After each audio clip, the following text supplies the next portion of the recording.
Hello everyone, welcome to TriTea. Today we're going to solve two interesting problems, step by step. So let's begin with the first one. Welcome to this explainer. Today we're going to unravel a bit of a mystery. It's one that's hiding in plain sight inside almost every single piece of code ever written. We're talking about strings. Whether you're working in Python, Java, C, whatever it is, you're using strings constantly. But have you ever stopped and wondered why text gets this absolute VIP treatment compared to other data types? Well, let's dive right in and uncover exactly why programming languages give text this special status, and how it actually works under the hood. So here's the core puzzle we're trying to solve today. Just think about standard primitive data types for a second, right? Like integers or booleans. They're pretty straightforward. You certainly don't see massive complex functions like split or to lowercase attached to the number 5 or the boolean value true. Numbers are entirely predictable. They're super simple for a computer to process. So why on earth did the creators of these programming languages feel the need to give text such incredibly heavy-duty, specialized tooling? To really answer that, we have to look at what a string actually is at its absolute most basic level. It's just a sequence of characters wrapped up in quotation marks. Honestly, it helps to think of it kind of like a charm bracelet. A single character of data, a char, is an individual bead, like the letter A. A string, then, is the entire bracelet. It's a collection of those individual beads linked together in a very specific, fixed, continuous order. And we rely on these things for literally everything a human needs to read or write. Usernames, passwords, chat messages, URLs, search queries, the whole shebang. Now, the real reason strings need this VIP treatment comes down to the massive clash between machine logic and human reality. As we said, numbers are predictable. 5 plus 5 is always 10. Machines absolutely love that predictability. But human language, it's completely chaotic. A user might type their username in all caps because they're angry, or they might accidentally hit the spacebar at the end of their input, creating this invisible, completely frustrating trailing space. We're constantly feeding computers these messy, inconsistent sentences that they somehow have to figure out how to chop up and make sense of. And because of all that human chaos, get this, programmers spend roughly 70% of their time just cleaning, parsing, and modifying text. That's right, 70%. Over 2/3 of the job is often just making sure that whatever the user typed in is formatted correctly so the whole database doesn't crash. When you stop and realize the sheer volume of text validation happening globally every single second, having a robust, built-in toolkit isn't just a nice-to-have feature, it's absolutely mandatory. Language creators realized pretty early on that they couldn't just leave developers to fend for themselves against this chaos. So they built an entire Swiss Army knife of functions directly into the string data type itself. By giving us this massive toolkit right out of the box, these languages save us from having to write thousands of lines of manual, tedious loops just to verify something as simple as, say, whether an email address actually looks like an email address. Okay, let's look at the first set of tools in this kit, which handle measurement and traversal. Obviously, before you manipulate a string, you need to know how big it is and what's actually inside it. In Python, you've got the len function, Java uses the .length method, and C relies on stringlen. So, if you have the string t, its length is 3. Easy enough. For traversal, tools like Java's .chartAdd are incredible because they let you pinpoint and pull out that single specific character bead sitting at an exact position on our charm bracelet. Next up, we have structural modification. I like to call these the choppers. These tools actually alter the text physically. The substring function lets you cut out a smaller chunk from a larger word, like cleanly extracting cat from the word communication. Then you've got split, which is an absolute lifesaver. It slices a string up into pieces using a specific delimiter. You use this all the time to chop a full sentence into individual words just by splitting it at every space character. And of course, the simple plus operator is what we use to glue or concatenate different strings together. Case transformation is exactly how we tame that unpredictable human typing we talked about earlier. Functions like .uppercase and .lowercase instantly convert every single alphabetical character to a uniform case. This is absolutely critical when you're building case-insensitive search systems. Think about it. If you want to verify an admin login, you definitely don't want to write separate code for admin with a capital A and admin in all caps. You just take whatever they typed, run it through .lowercase, and check it once. Done. Now, for comparison and verification, the trim function is a massive time saver. It automatically shaves off any of those accidental blank spaces at the very beginning or end of the text. .equals checks if two strings are identical, character for character, while .equals ignore case is what treats admin and admin exactly the same. We also use .contains all the time to search if a specific word or phrase lives somewhere inside a larger block of text. These simple tools abstract away just an unbelievable amount of headaches for us. But what happens if we peel back the curtain a little bit? We've been looking at these incredibly luxurious high-level abstractions in Python and Java that make string manipulation feel effortless. But what is actually happening down on the machine's physical memory? Well, to see the true mechanical reality of it all, we really have to look at C. It's a language that famously refuses to hide the messy details, giving you raw, granular control over the hardware itself. And here's the genuinely shocking truth when you finally drop down to that low-level view. In standard C, strings aren't even a primitive data type. Seriously, they don't exist. While Python and Java treat them as fundamental built-in objects, if you try to declare a variable with a string keyword in standard C, the compiler is just going to throw an error right in your face. So how on earth do we handle text when the very concept of a string doesn't natively exist? Well, in C, strings are actually just one-dimensional arrays of individual characters. Going back to our charm bracelet analogy for a second, you are quite literally building that array bead by bead in contiguous side-by-side memory slots. But here's the catch. How does the computer know where the word actually ends? It uses what's called a null-terminator, which is written as \0. When you type hello, C stores those specific letters and then physically tacks on a null zero at the very end. That acts as the clasp on our charm bracelet, explicitly telling the system, hey, the string stops here. This totally, fundamentally changes how you have to interact with the data. In Java or Python, strings are often treated as immutable reference types, totally handled for you behind the scenes. But in C, a string's name is really just a low-level pointer. It points directly to the physical memory address of the very first character in that array. You aren't passing around a neat, tidy object anymore. You are basically passing around a map coordinate that leads to a raw block of physical memory. And because of that, really common practical tasks completely change. Take gluing strings together. In Python, as we know, you just slap a plus sign between them and you're good to go. But in C, because strings are fixed-length arrays sitting in memory, you can't just mathematically add them. You have to bring in specific library functions like struct. And before you even do that, it's on you, the programmer, to make sure the destination array actually has enough physical empty space to hold the newly combined characters, plus that null terminator. If you don't, you'll literally overwrite other random parts of your computer's memory. Not great. This gritty mechanical reality exposes a pretty major pitfall for developers, the danger of string math. We capture numeric input as text all the time, right? Like someone typing their age is 37, but the system captures it as the string 37. Now, if you try to do arithmetic on those strings, say adding the string 37 to the string 20, you are definitely not getting 57. Depending on the language, you might get an error, you might just get the glued together text 3720, or in low-level languages, you might accidentally add two raw memory addresses together, spitting out complete nonsense. So to perform math safely, you have to execute some strict manual conversion steps. First, you have to actively identify that you have numeric data trapped in a string format. Second, you have to use explicit conversion tools. Python makes you use typecasting with int, while C relies on functions like ATOI, which stands for ASCII to integer.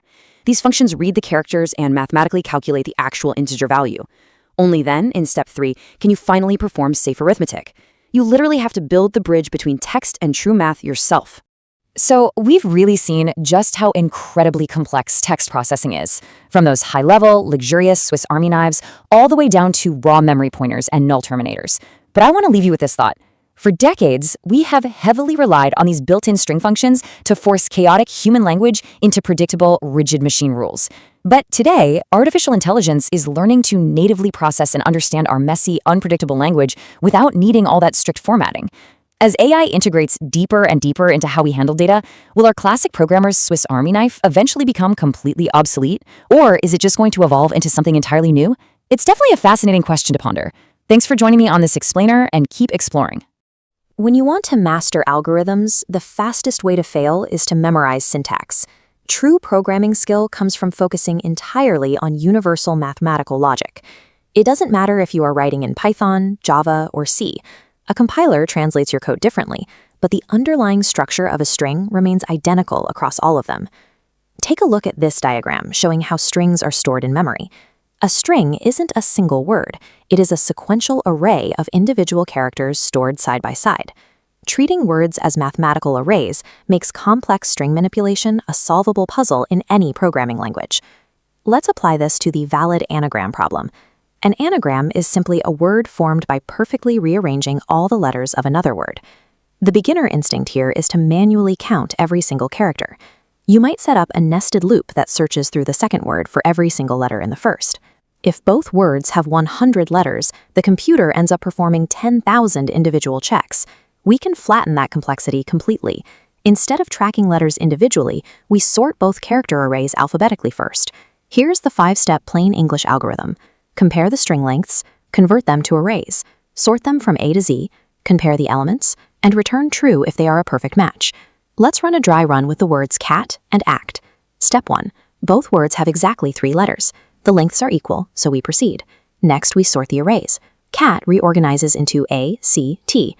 Act reorganizes into exactly the same sequence, A, C, T. Finally, we run a single loop comparison. Index 0 matches, index 1 matches, index 2 matches. Because the sorted arrays match at every single index, they are valid anagrams. Transforming the format of your data before running a comparison completely bypasses the need for tangled nested loops. Now let's see how the code looks in C.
In Java,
in Python.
Let's now move to the second one. Let's search a two-dimensional matrix of characters to find a specific five-letter string. Specifically, we're hunting for a palindrome, a word that reads exactly the same forwards and backwards. Our algorithm requires two extraction steps. First, we traverse the matrix horizontally, moving row by row to pull every possible five-letter sequence. Then, the search shifts to vertical extraction, tracking down the columns to pull out the vertical sequences. If we aren't careful, our loops will try to pull letters that don't exist outside the grid. We stop this by setting the limit of our loop using a simple math formula: the total number of columns minus the length of our target word. Explicitly constraining the search space with this calculation prevents index out-of-bounds errors and guarantees our loop stays inside the matrix boundary. This code block handles the evaluation step. Every sequence we extract from the grid is passed to a while loop. It checks if the character on the far left matches the character on the far right, working its way inward. Pause the video here. Run a manual dry run of column index 1, starting from row 0 and going down exactly 5 letters. Let's check the work. Moving down column index 1, the loop extracts M, then A, then D. It finishes the sequence with A and M, which pulls out the complete word, madam. We then pass that extracted string through our palindrome check. The word mirrors itself perfectly, returning a true output. Isolating the extraction from the actual evaluation into independent logical steps is how you build a flawless and repeatable process. Let's put the alphabetical sorting problem and the matrix search side by side. Even though they yield entirely different outcomes, both solutions utilize the same foundational mechanics. They rely on nested loops to navigate indices and coordinate-based comparisons to evaluate the values inside them. The logic is universal, only the syntax changes. Focus your effort on mastering these patterns rather than memorizing language-specific quirks. Once the mathematical logic is clear, translating it into syntax becomes a mechanical final step. Now let's see how the code looks in C.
In Java,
in Python,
Comparing all three languages, C, Java, and Python, we can clearly see how the core logic is same in each three.